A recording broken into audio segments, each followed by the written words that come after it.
स्वामी समर्था, जय श्री स्वामी समर्था। आरती ओवाळू, आरती ओवाळू, चरणी ठेवून या माता। खेडी खेडे ग्रामी तू अवतरलासी, तू अवतरलासी। जगदुद्धारासाठी, जगदुद्धारासाठी राया तू फिरसी। भक्त वत्सल खरा तू एक होसी, तू एक होसी। म्हणून शरण आलो, म्हणून शरण आलो तुमच्या चरणासी। जय देव जय देव, जय श्री स्वामी समर्था, जय श्री स्वामी समर्था। आरती ओवाळू, आरती ओवाळू, चरणी ठेवून या माता। त्रैगुण परब्रह्म तुमचा अवतार, तुमचा अवतार। त्याची काय वर्णू, त्याची काय वर्णू लीला पामर। शेषाधिक शिनले नलगे त्या पार, नलगे त्या पार। तेथे जडमुड कैसा, तेथे जडमुड कैसा, करू मी विस्तार। जय देव जय देव, जय श्री स्वामी समर्था, जय श्री स्वामी समर्था। आरती ओवाळू, आरती ओवाळू, चरणी ठेवून या माता। देवानी देवा। श्री स्वामी समर्थ, श्री स्वामी समर्थ आरती व सेवा मंडळ पुणे या मठाचे मठाधिपती सद्गुरू दादा महाराजांना वंदन करून, श्री स्वामी समर्थांचे कृपाशीर्वाद घेऊन, वंदनीय ताई मौली आणि आदरणीय रेखा मौली यांना नमस्कार करून मी प्रबोधनाला आज होळी पौर्णिमा। आपली भारतीय संस्कृती आणि सण समारंभ जर पाहिलं तर इतकी सणांची रेलचेल आहे आणि प्रत्येक सण वेगवेगळ्या पद्धतीने आपण साजरा करतो आणि त्याचा आनंदही तसाच आहे। आज होळी पौर्णिमा, कुणी होळी पौर्णिमा, कुणी हुलासनी पौर्णिमा, कुणी शिमगा, कुणी होळी, होलिका, अशा वेगवेगळ्या नावांनी ही पौर्णिमा करतात। आपल्याला माहिती आहे की ही पौर्णिमा कशा पद्धतीने साजरी केली जाते आणि निसर्गामध्ये शिशिर संपत आलेला आहे आणि वसंतची चहूल लागते। शिशिर महिन्यामध्ये झाडाची पानगळ झालेली असते आणि हे पर्यावरण पूरक आपण होळी या होळी पौर्णिमेला करतो। म्हणजे पानगळ झालेली असते, झाडाचा पाला पाचोळा आपण गोळा करतो आणि त्याची होळी करतो। आता या होळी पौर्णिमा का साजरी करतात ह्याच्या बऱ्याचशाच आख्यायिका आहेत। त्याच्यामध्ये भगवान विष्णूचे परमप्रिय भक्त प्रल्हाद याला मारण्यासाठी हिरण्यकश्यपूने बरेच प्रयत्न केले आणि मग शेवटी होलिकाला पाचारण केलेलं होतं, होलिकाला बोलवलेलं होतं। का तर तिला अग्नीपासून कोणतीही इजा नाही आणि तिच्या मांडीवर बसवून या भक्त प्रल्हादाला मारण्याचा प्रयत्न केलेला होता। पण भक्त प्रल्हाद सतत नारायण नारायण नाव घेत असल्यामुळे त्या नारायणानं, त्या विष्णूंनी त्याला वाचवलं आणि त्या होळीमध्ये ही होलिका भस्म झाली, मरून गेली। त्याच्याबरोबर दुसरी एक अशी आख्यायिका आहे की भगवान विष्णूचाच अवतार असलेले श्रीकृष्ण ते लहान होते, बाल म्हणजे छोटेसे, आणि तेव्हा त्यांना मारण्यासाठी जी राक्षस आहे स्तनपान करण्यासाठी आणि त्यांना मारायचं, विष प्राशन करायला लावायचं आणि मारायचं। आणि त्यावेळी भगवान विष्णूचा अवतार असलेले बाळ श्रीकृष्ण शेवटी देवच आहेत, त्याला विष काय आणि अमृत काय सगळं सांगायचं. आणि ती राक्षसी मारली गेली आणि त्या गावच्या लोकांनी मग तिला त्या ठिकाणी होळी करून म्हणजे दहन केलं, त्याला होळी म्हटली. दुसरी अशी एक आख्यायिका आहे की भगवान महादेव यांचं हरण करण्यासाठी म्हणून कामदेव आहेत यांनी प्रयत्न केले आणि म्हणून मग त्यावेळी भगवान महादेवांनी त्या कामदेवाला भस्म केलं, जाळलं, आपल्या तिसऱ्या नेत्रात उघडला आणि त्या ह्याच्यामध्ये मारलं गेलं. म्हणजे अशा वेगवेगळ्या आख्यायिका आहेत. थोडक्यात काय, ही होळी म्हणजे आपल्या दुःख, दारिद्र्य, अज्ञान, संकट यांना दहन करायचं, यांना जाळायचं, यांना या अग्नीमध्ये घालवायचं आणि सुख, समाधान, आनंद प्रत्येकाला हवावासा वाटतो तो आपल्या जीवनामध्ये यावा यासाठी आपण सगळेच जण प्रयत्न करत असतो. कुणाला नको आहे आनंद, कुणाला नको आहे सुख, पण हे सुख, हे आनंद आपल्याला केव्हा येणार आहे? आपल्या सगळ्यांच्या आयुष्यामध्ये तणाव म्हणजे सगळ्यात महत्वाचं टेन्शन जे आहे हे टेन्शन फार मोठं. कुठल्याही गोष्टीचं आपण इतकं टेन्शन घेतो, त्या टेन्शनमुळं आपण अगदी स्वामीच्या पायी आलो असलो तरीही ते कुठल्याही गोष्टीचं थोड्या गोष्टीचं टेन्शन येत असतं.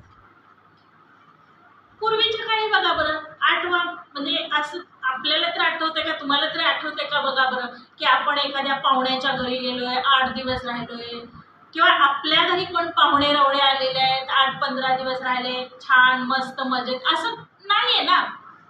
पूर्वीच्या काळी असं असायचं की आपल्या घरी पाहुणे आले, उन्हाळ्याच्या सुट्टीला येतात, दिवाळीच्या सुट्टीला यायचे, छान राहायचे, मस्त मजा असायची.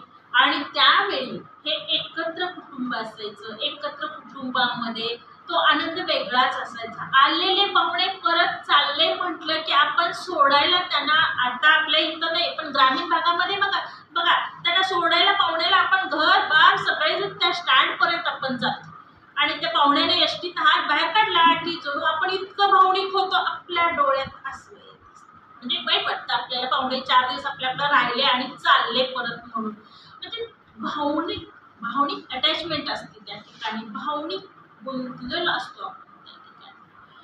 आणि आता बघा सगळ्या भावना संपल्या, भावना शून्य आपण झाले. आपण 4 लोक एकत्र आलो की आपण लगेचच एक 5 मिनिटं बोलल्यासारखं करतो, नाहीतर लगेचच हातात मोबाईल असतो. अगदी लोक स्मशानभूमीमध्ये गेले तरी सुद्धा तिकडं ते प्रेत जळत असतं आणि आपलं चालू असतं. म्हणजे इतके भावना शून्य आपण झालेला. आणि यामुळं काय झालेलं आहे, पूर्वीच्या काळी एकत्र कुटुंब पद्धती, आजी आजोबा, काका काकू, मावशी, आत्या हे सगळे एकत्र असायचे. आणि घरातल्या महिला मंडळ सगळ्या स्वयंपाकघरात जरी असल्या तर आजी आजोबा नातवंडांना घ्यायचे, गोष्टी सांगायचे, चांदोबाच्या गोष्टी, राजा राणीच्या गोष्टी, काही म्हणजे त्यांना जे काही माहिती असतील त्या गोष्टी सांगायचे. आजीचा तो मऊ सुरकुतलेला हात, नातवंडांना माया केलेली, आजोबा कधीतरी आपल्या नातवंडाला खांद्यावर घेऊन स्टँड पर्यंत म्हणा, खांद्यावर घेऊन मंदिरामध्ये गेलेले, हे आता हल्ली नाही हो. आजी आजोबा हे सगळं काय झालेलं आहे, तर त्यांचा संसार सगळं संपलेलं असतं. सगळं नातवंड ज्या वेळेला येत असतात त्यावेळेला, आणि तेव्हा त्या आजोबाचा किंवा त्या आजीची ही नातवंड जे आहेत ते शेवटचं मित्र असतो. आणि त्या नातीचे किंवा त्या नातवाचं आजोबा हे पहिला मित्र असतो, आयुष्यातला पहिला. आणि त्या आजीकडून त्या आजोबांच्याकडून भरपूर भरपूर भरपूर बऱ्याच गोष्टी या नातवंडांना शिकायला मिळत असतात. एकत्र कुटुंब असतं, त्या ह्याच्यामध्ये जबाबदारीची जाणीव असते. प्रत्येक जण आपली आपली जबाबदारी पेलत असतात, सहन करत असतात, पाळत असतात. बघा 4 भावांचं जर घर असेल तर एखाद दुसरा नोकरीच्या ठिकाणी असतो, नोकरी करत असतो, बाकीचे 2 भाऊ शेतकरी शेती करत असतात. शेतकऱ्याच्या घरामध्ये त्याच्या शेतामध्ये जे काय नवीन येईल, जे काय पिकलं जाईल ते पहिलं त्या नोकरदाराच्या घरात पोहोचायचं. नोकरदार स्वतःच्या मुलासाठी बघत नव्हता, पण भावाच्या मुलाला काही कमी पडतंय. आणि भावाची मुलं सुद्धा काका, नाना, दादा, बाबा काय जे काय त्याला म्हणत असतील ते, मला हे आणता, मला ते आणता, म्हणजे अगदी हे नाही. आणि तो नोकरदार माणूस सुद्धा या भावाला शेतामध्ये विहीर खणून दे, पाईपलाईन करून दे, बोर घेऊन दे, या ना त्या कारणाने प्रत्येक जण आपली जबाबदारी पार पाडतात आणि गोळ्या मेळ्यानं राहत असतात. थोडक्यात काय आहे, एकमेकाला प्रेम द्यायचं, माया द्यायची आणि त्याच ह्याच्यामध्ये आपलं दुःख, आपलं कष्ट, आपला तणाव, आपलं टेन्शन हे सगळं त्या ह्याच्यामध्ये एकमेकाला वाटून घ्यायचं किंवा एकमेकाला ते शेअर करायचं. थोडक्यात ते शेअर करायचं, सांगायचं. आणि आपण म्हणतोच की सांगितल्यानं कोणतंही दुःख थोडंसं मनावरचा भार हलका होत असतो. आणि असं हे अशा ह्याच्यामध्ये असं म्हणत नाही की तिथं पैसा गोळा करू नका, पैसा साठवू नका. तुकाराम महाराज म्हणतायत की कसा पैसा पाहिजे, तुम्ही व्यवहाराने मिळवलेला पैसा. आयुष्यामध्ये आपण असं म्हणतो की नाही हे काय करायचं, इतकं पैसा जमवून काय करायचं आहे, हिथंच सोडून जायचं. अहो मग बरोबर घेऊन जायचं नाही ना, जातो ना ते आपलं बरंच काही आपण बरोबर घेऊन जात असतो. त्या पैशातून आपण जर दानधर्म केला, कुणाला मदत केली, तर त्या रूपाने आपलं जे पुण्य संचय होत असतं ते आपण सोबत घेऊन जात असतो ना.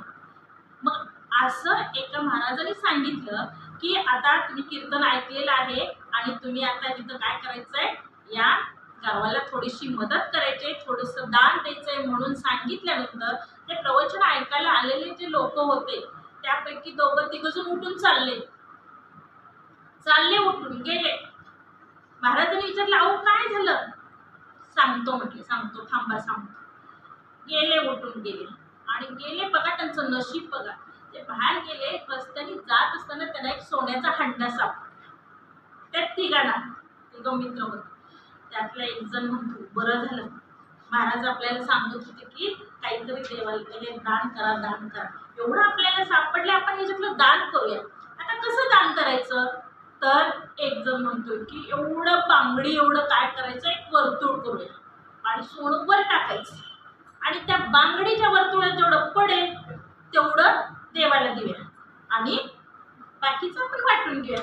दुसरं म्हणतोय, किती स्वार्थी विचार करतोय, त्या बांगडीच्या वर्तुळात काय पडणार आहे, असं करू आपण, हे सोनं आहे ते वर्तुळ जरा मोठं करू, हे गावा एवढं वर्तुळ करू आणि हे सोनं आहे असंच वर टाकूया आणि या वर्तुळाच्या बाहेर पडेल ते देवाला देऊया आणि वर्तुळाच्या आत पडेल ते आपण घेऊया.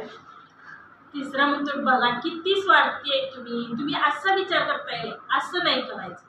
काय करूया, हे सगळं आहे असं वरती टाकूया आणि जे वरती राहील, देव कुठं आहे, वरती जे राहील ते देवाला द्यायचं, खाली पडेल ते आपण वाटून घ्यायचं. म्हणजे आपण फुकट मिळालेलं असलं तरी सुद्धा ते देण्याची दानत आपल्याकडे नाही. म्हणजे आपल्याकडं देण्याची दानत असली पाहिजे. किती पैसा असला तरी माणूस देत असताना काटकसरपणा करतो. देव पण आपल्याला देताना कुठली गोष्ट असो, पैसा असो, श्रीमंती असो, मनाची श्रीमंती असो, तुमचं सुख सौख्य आरोग्य काही असो, ते देताना देव सुद्धा तसंच द्यायचा विचार करत असतो. जसं आपलं दानत असते तसंच आपल्याला मिळत असतं. बघा, जन्म आणि मृत्यू हे 2 बिंदू आहेत. या 2 बिंदू मध्ये जे आपण जगतो त्याला जीवन. मग आता कोणी धाडसाने बघू बरं सांगताय का की नाही माझं आयुष्य एवढं राहिलेलं आहे, 20 वर्ष आहे, 30 वर्ष आहे, 10 वर्ष आहे, 5 वर्ष नाही. अहो, एक श्वास आपण घेतोय, सोडणारा श्वास आपला आहे का नाही हे सुद्धा आपल्याला माहित नसतं. आणि मग अशा वेळेला आपण एवढं अहम मध्ये असतो, हे मी असा आहे, हे मी अमका आहे, मी तमका आहे. अहो, तो मी संपला, देवाच्या पायापाशीच मी आपण सोडून जायचं आहे. देवाच्या पायाशी जेव्हा आपण जातो तेव्हा मी बाजूला ठेवून जायचं तर सगळं काही व्यवस्थित होत असतं. नीतू मांडके हृदयरोग तज्ञ, ते BJ महाविद्यालय म्हणजे मेडिकल कॉलेजमध्ये शिकायला होते आणि त्यांच्याच बरोबर त्यांची अलका मांडके, त्यांची पत्नी, हे हृदयरोग तज्ञ झाले आणि त्यांची पत्नी भूलतज्ञ. दोघांचा मेडिकल ह्याच्यातला पण संसार व्यवस्थित आणि घरचा पण संसार व्यवस्थित. अलका मांडके यांनी हे पुस्तक लिहिले, हृदयस्थ म्हणून पुस्तक लिहिले.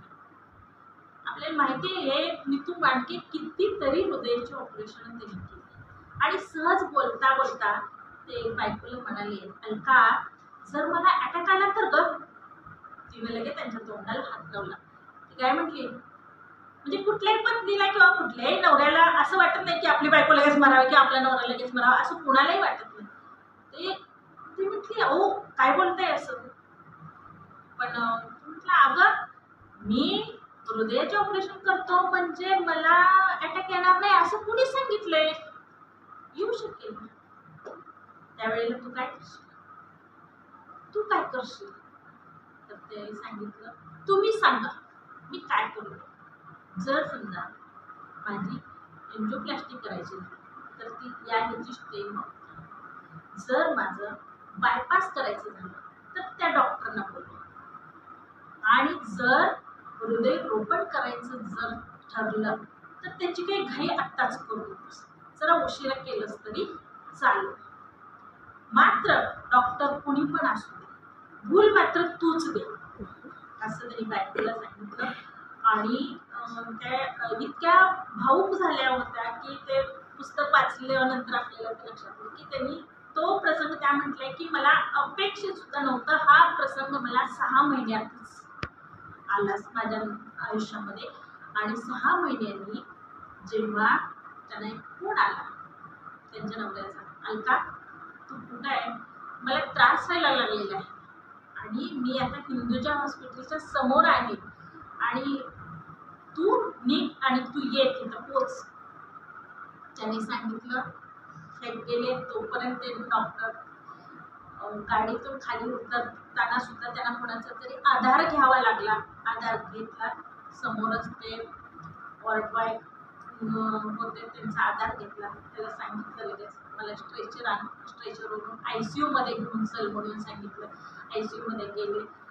अगदी म्हणजे डॉक्टर जरी असले, एवढी ऑपरेशन जरी त्यांनी हृदयाची केलेली असली तरी आता आपल्याला अटॅक येणार, आता म्हणजे भविष्यात काय आपला पहिला अटॅक, दुसरा अटॅक, कुठल्या अटॅकमध्ये आपण जातोय म्हणून अक्षरशः आजूबाजूच्या डॉक्टरकडे हताशपणे लहान मुलासारखं ते बघत होते. ते हाताने झाले आणि डॉक्टरनी सुरू केलेली होती तयारी.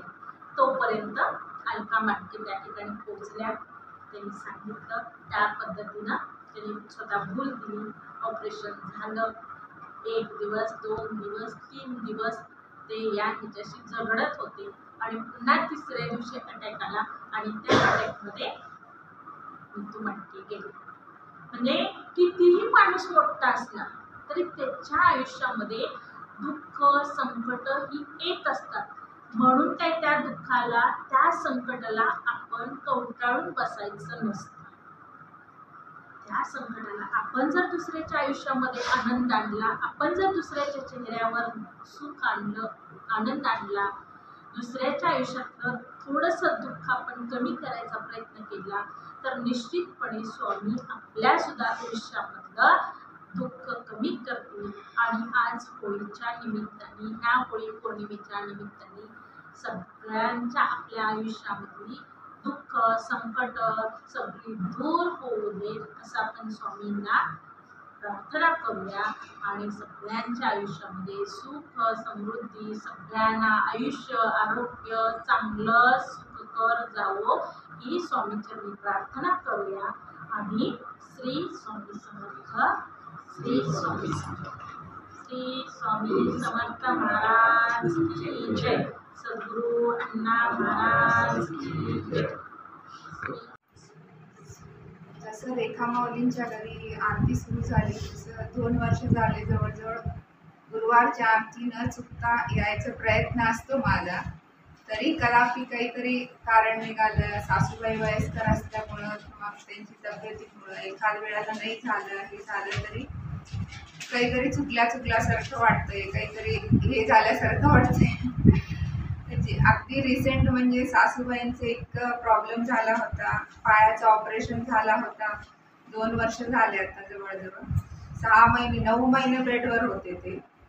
डॉक्टर म्हणले आता त्यांचं विल पॉवर खूप कमी पडायला लागले, त्यामुळे त्यांचं आता उठून चालणं तरी शक्यता कमी म्हणले होते. पण जसं आरतीचं आणि प्रबोधनाचं हे यायला लागलं आणि स्वामींचे ते तारक मंत्राचं तीर्थ नेऊन सासूबाईंना मी द्यायला लागले गुरुवारी. आणि रोज तारक मंत्राचं तीर्थ करून त्यांना द्यायला लागले. जसं त्यांना तीर्थ द्यायला लागले त्यांना म्हणजे आतूनच त्यांना बरं वाटायला लागलं, थोडंसं भारी धरायला लागले. आता तरी चांगलेच त्यांचे ते सगळं रुटीन, घरात आंघोळ हे त्यांचं रुटीन काय असेल सगळं त्यांचे ते करतात. वॉकर घेऊन चालतात, पण आता पूर्ण बरं आहे त्यांचं. आता वयस्कर आहेत, 86 वय आहे. काहीतरी कुरकुरे असतात, पण काही असलं तरी ते घाबरतात, पण मी घाबरत नाही. स्वामी आहेत, काही काळजी करू नका म्हणते. स्वामींचा अंगारा आणि तीर्थ देत असते, पुन्हा ते मार्ग दाखवत असतात स्वामी. असंच माझं पण तब्येतीचं थोडंसं हाडांचं ह्याचं खूप प्रॉब्लेम आहे, पाठीचं दुखतंय, थोडंसं काहीतरी होतंय. काही नाही, आता जसं दादा महाराज परवा इथं आल्यावर त्यांना तेच सांगितलंय, तब्येतीचं खूप म्हणजे काहीतरी त्रास होतोय, हे होतंय. त्यांनी सांगितल्याप्रमाणे काही काळजी करू नका, सगळं होईल म्हणले. तसं त्यांनी सांगितल्याप्रमाणे मी करायला लागले. त्यातूनही काहीतरी मार्ग सापडत चाललंय. स्वामींच्या कृपेने असंच कायम माझ्यावर आणि माझ्या सगळ्या कुटुंबावर स्वामींची आणि दादा महाराजांची असेच कृपा असावी ही स्वामी करते.